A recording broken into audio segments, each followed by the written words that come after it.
I know it's been a while since I've uploaded, but I really want to talk about some news that's piqued my interest about the live action One Piece.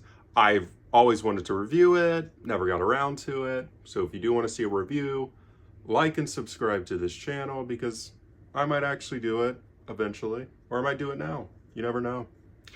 But let's talk about the season 2 news, other than those ramblings about if I review the live action One Piece, which by the way, I like it. So season 2 is going to separate the Alabasta saga, which I have no problem with because One Piece sagas are complicated in my opinion. And what I mean by that is there's never a straightforward saga. Each saga, yes, has different arcs in it, but at the same time, I never feel like they go congruently with each other. Like some of the arcs are more standalone and do lead to plot points later into the future, but the standalone arcs, as I like to call them, lead into plot points later for other arcs in other sagas, if that makes any sense. So what I want to say is East Blue, which is season 1, if you're just a live action only or even an anime only who doesn't know about the sagas and arcs, which I was there for a while. So East Blue Saga is obviously the easiest to adapt because it's pretty straightforward. Each arc kind of just builds into one another. It's pretty just straightforward because in the East Blue Saga, it's more about let's meet the Straw Hats.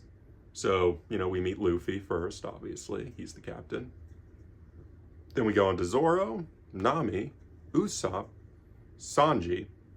So those are the main 5 Straw Hats. And what made the live action work, in my opinion, is how they paced it right, which that is a problem with the anime. So the pacing was good, in my opinion, when it came to getting the Straw Hats equated and introduced to each other. They changed some stuff up, but they were still able to pull it off. But with the live action Alabasta saga, in my opinion, the whole saga in general has a lot of arcs that aren't even necessarily like ones that build upon each other. Some of them do, like I would say Loguetown to Whiskey Peak, they build on each other pretty well. Even the Reverse Mountain arc, which is in between that, fits in pretty well. So those 3 I would say go pretty congruent. Little Garden is one of those arcs that I like to call the you'll appreciate it later in the story type arc, if that makes sense. And that's what a lot of One Piece sagas are constructed of. Arcs that run congruent to the saga and arcs that set up stuff for the future. So a lot of Alabasta is more just fitting into the saga. Yes, you get introduced to characters like Chopper, which we will be introduced to by the end of season 2, according to the announcements. So Drum Island is going to be the end point for season 2, which I think is valid because then we get introduced to our 6th member of the Straw Hats, Chopper. So what does this mean for us One Piece fans that know where the story is heading, that knows what to expect with Alabasta? What I think, and this is just speculation, is we are going to get things like Vivi, obviously in season 2, since she's introduced in Reverse Mountain, and she's going to continue on till Drum Island. So we're going to get Vivi. Ace, on the other hand, I could see them do what they did with Garp and introduce him earlier than expected, maybe making Ace tag along with the Straw Hats longer than he should have. Maybe he meets them in Drum Island, which I wouldn't want necessarily, but I could see them doing that because they introduced Garp in the East Blue Saga. When Garp, in all actuality, he was really introduced to us as Monkey D. Garp in the Water 7 and Enya's Lobby saga. Yes, he was introduced there. Another saga I consider going congruently one by one to fit that saga's point. And in my opinion, I wasn't a fan of that decision. But let's get to the main man, the main antagonist we want to talk about. Our good old boy, Crocodile. I think we're just going to get Crocodile as a post-credit scene at most, which I'm not mad about. But I am wondering who they're going to cast for Croc.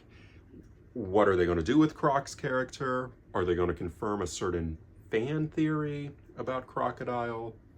Who knows? But other than these just ramblings and speculations, I genuinely am excited to see where the live action is heading. I am glad that it's as good as it was. And overall, I think them taking their time is the best course of action. And I'm not upset about this, nor am I excited at the same time. I'm more just like, I'll wait and see, kind of like how I played it with the announcement of the live action back last year, actually. Crazy to think it's only been a year since the live action came out. But hey, I hope it's good, and that's all I really hope for. Thank you for watching this video, and I want to make a little announcement at the end of this video.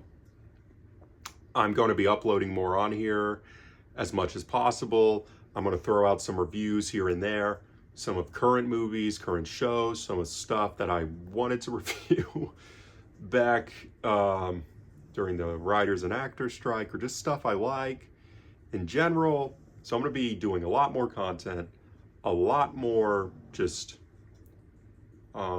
basically building up this channel. So if you like this content, you want to see more, hit subscribe, hit like. And I got a question for you commenters. Have you seen One Piece? Or are you just equated to One Piece by being a fan of anime, or you've just seen the live action?